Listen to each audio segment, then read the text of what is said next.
এনেকৈ আৰু এলাৰ্ম বন্ধ কৰি কৰি কিমান দিনলৈকে শুম বুলি ভাবিছে।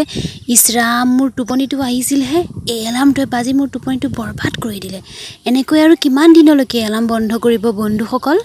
গৰম গৰম চিংৰা, chicken noodles fry, French fry দেখাৰ লগে লগে টুপ টুপকৈ বৈ অহা জিভাৰ পানীখিনিক আপুনি কেতিয়াৰ পৰা একেবাৰে ভেটা দিম বুলি ভাবিছে?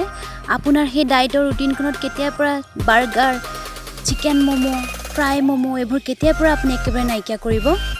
মই ৱেলকাম কৰিছোঁ সেই বন্ধুসকলক যিসকলে নিজৰ চেহেৰাটো একেবাৰে জলহস্তীৰ দৰে বনাই পেলাইছে, যিসকলে নিজৰ পেটটো আগেই মানুহটো পিছত যায় খোজ কাঢ়োঁতে। হয় বন্ধুসকল, এই মানুহসকলৰ কথাই কৈছোঁ যিসকলে ডায়েট ফ'ল' কৰিম বুলি, জিম কৰিম বুলি আজিলৈকে যোৱা নাই আৰু তেওঁলোকে খোজ কাঢ়োঁতে হয়তো আপোনালোকে দেখিছে পেটটো আগেই মানুহটো পিছত যায়।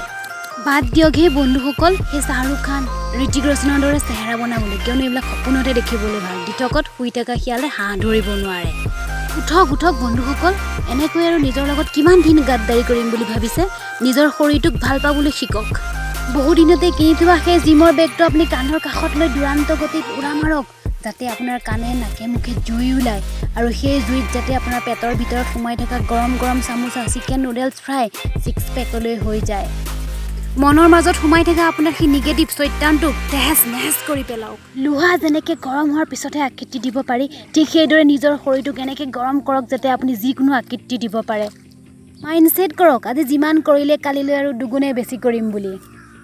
এনেকৈ কৰি কৰি যেতিয়া আপোনাক কাষৰ 10জনে কোৱা ষ্টাৰ্ট কৰিব, মোকো তোৰ দৰে বডি লাগে, মোকো তোৰ দৰে ডলে চলি লাগে, মোকো তোৰ দৰে ছিক্স পেক লাগে, তেতিয়াই আপুনি গম পাব আপোনাৰ কষ্টই ফল দিছে।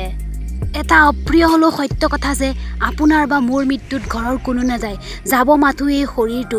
সেয়ে কৈছোঁ বন্ধুসকল, শৰীৰটো কেনেভাৱে বনাওক যাতে জমদুটো আহি কয়, বাহ কি বডি বনাইছিলি দেই। আগৰবাৰৰ দৰে এইবাৰো আপোনালোকলৈ যুগুতাই অনা অসমীয়া শব্দটো হৈছে অংশুক। অংশুক মানে হৈছে বস্ত্ৰ। আকৌ লগ পোৱাৰ প্ৰতিশ্ৰুতিৰে জয় আই অসম।